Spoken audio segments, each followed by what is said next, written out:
Pemirsa, mulai 1 Agustus 2026, harga 3 produk BBM non-subsidi turun.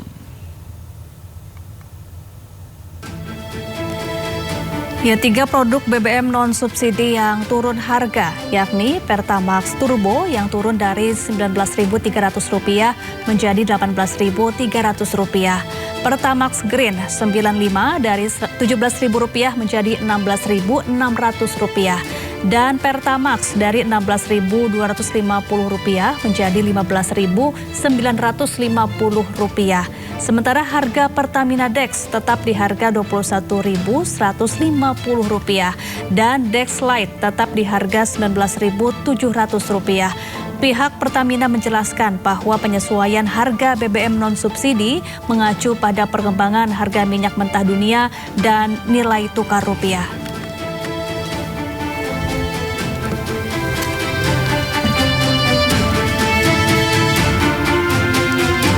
Pemirsa, Pengadilan Tata Usaha Negara Jakarta menolak seluruh permohonan keberatan yang diajukan oleh Universitas Gadjah Mada terkait dengan keterbukaan informasi ijazah mantan Presiden Joko Widodo.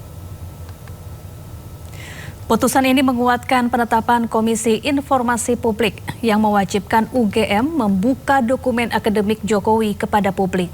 Selain menolak banding UGM, Majelis Hakim juga membebankan biaya perkara sebesar Rp648.500 kepada pihak UGM.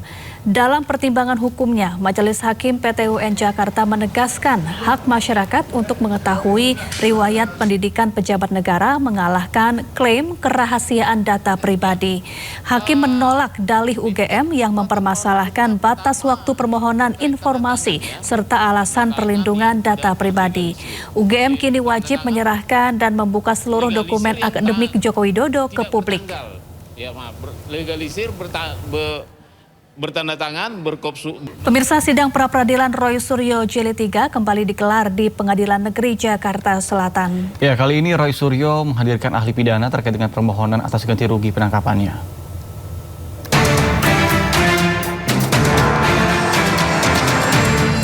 Sidang pra-peradilan Jilid 3 tersangka kasus ijazah Presiden ke-7 Republik Indonesia, Joko Widodo, yaitu Roy Suryo, kembali digelar di Pengadilan Negeri Jakarta Selatan pada Jumat pagi. Roy Suryo kali ini mengajukan pra-peradilan dengan menggugat Polda Metro Jaya untuk mengganti rugi sebesar Rp206 juta. Rincian gugatan yaitu ganti rugi material senilai Rp106 juta dan ganti rugi imaterial senilai Rp100 juta.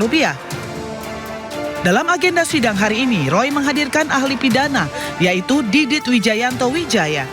Menurutnya, Didit akan memberikan pandangan terkait kesesuaian permohonan ganti rugi dengan ketentuan dalam KUHAP.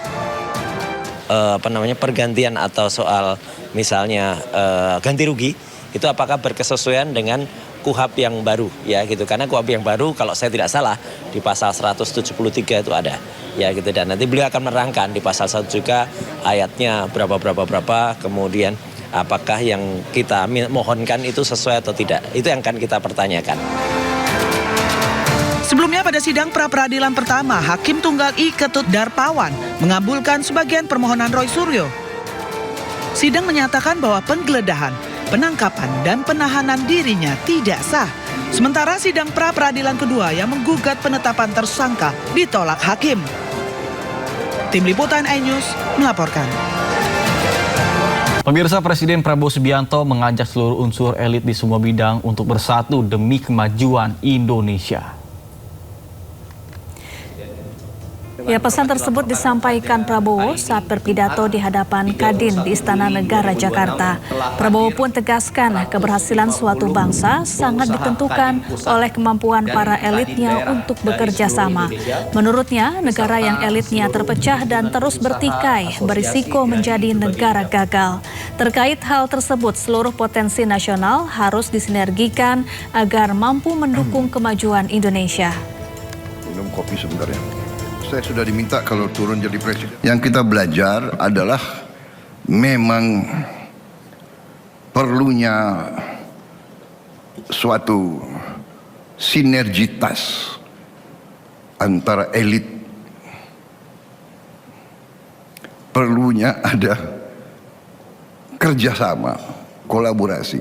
Semua bangsa yang berhasil, elitnya bisa kerjasama. Semua negara yang gagal, elitnya ribut. Apa yang kita maksud dengan elit? Elit adalah unsur pimpinan. Jadi elit bangsa adalah elit politik, elit ekonomi, elit intelektual, elit agama, elit budaya, elit seni, elit produsen, elit buruh. Pemirsa, sejumlah mal di Jakarta dan wilayah lainnya tiba-tiba dipasang pagar setinggi hampir 3 meter. Ya, pemasangan pagar ini viral di media sosial dan memunculkan tanda tanya masyarakat.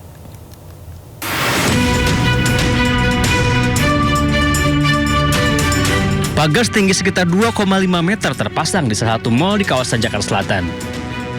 Pagar terpasang tepat di dekat pintu masuk utama mobil di Jalan Raya Kasablanka. Saat ini pagar besi yang terpasang bersepanjang sekitar 100 meter. Pagar didesain khusus dengan bagian atas menyudut dan lancip. Tidak hanya di Jakarta, salah satu mal di Bekasi, Jawa Barat juga memagari malnya. Seperti yang terjadi di mal di kawasan Pekayon Jaya, Bekasi, Jawa Barat. Terlihat pagar logam cukup tinggi memagari setiap sisi bangunan. Menanggapi banyaknya mal yang tiba-tiba memasang pagar, Polda Metro Jaya mengaku belum menerima pemberitahuan terkait adanya aksi massa yang diduga melatar belakangi pemasangan pagar pada sejumlah mal. Terkait tentang pagar, dalam situasi Kamtibmas, sampai saat ini Polda Metro Jaya masih belum menerima surat pemberitahuan terkait tentang aksi yang ada. Tetapi tidak berhenti di situ, Polda Metro Jaya melalui Direktur Operasional tetap melakukan pemantauan secara dunia maya digital, yaitu melalui Dirres Siber termasuk Reskrim Kita akan melihat flyer-flyer ataupun ajak-ajakan. Ini hanya sekedar lempar flyer atau memang akan ada gelombang aksi.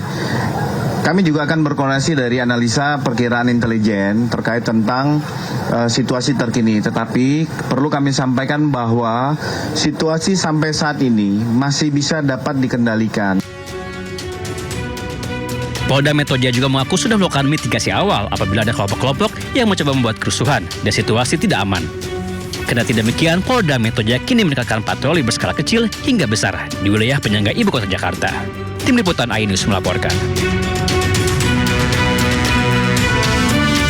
Menanggapi fenomena mal dipagari, Gubernur DKI Jakarta Pramono Anung meminta pihak mal agar tidak melakukan tindakan antisipasi yang berlebihan. Ya, sementara penasihat khusus Presiden bidang komunikasi Hasan Nasbi meminta publik tidak berspekulasi liar. Yang kedua berkaitan dengan pemasangan pagar, saya juga mengamati mungkin bagian dari kekhawatiran, tetapi nanti pada saatnya pasti saya akan minta untuk pagar-pagar itu dilepas kembali. Karena kekhawatiran yang berlebihan juga tidak baik. Dan saya sebagai Gubernur Jakarta, koordinasi dengan TNI, Polri, aparat penegak hukum lainnya, kami akan menjaga Jakarta. Mudah-mudahan Jakarta selalu aman, nyaman.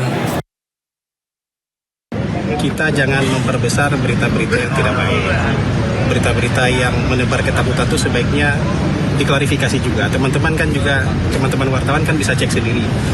Bisa bikin cek fakta, benar nggak fear mongering yang sedang beredar itu, ketakutan-ketakutan yang sedang beredar itu betul-betul nyata apa tidak. Karena teman-teman bisa cek di lapangan. Saya rasa kita harus optimis ya. Keadaan negara kita baik.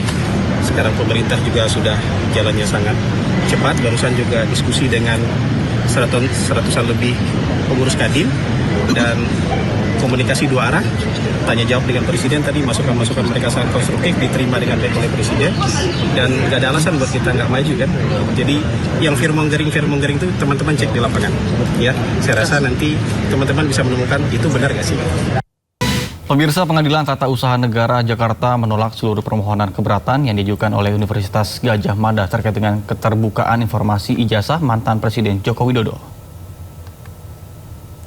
Putusan ini menguatkan penetapan Komisi Informasi Publik yang mewajibkan UGM membuka dokumen akademik Jokowi kepada publik. Selain menolak banding UGM, Majelis Hakim juga membebankan biaya perkara sebesar Rp648.500 kepada pihak UGM. Dalam pertimbangan hukumnya, Majelis Hakim PT UN Jakarta menegaskan hak masyarakat untuk mengetahui riwayat pendidikan pejabat negara mengalahkan klaim kerahasiaan data pribadi. Hakim menolak dalih UGM yang mempermasalahkan batas waktu permohonan informasi serta alasan perlindungan data pribadi. UGM kini wajib menyerahkan dan membuka seluruh dokumen akademik Joko Widodo ke publik. Ya, legalisir bertanda tangan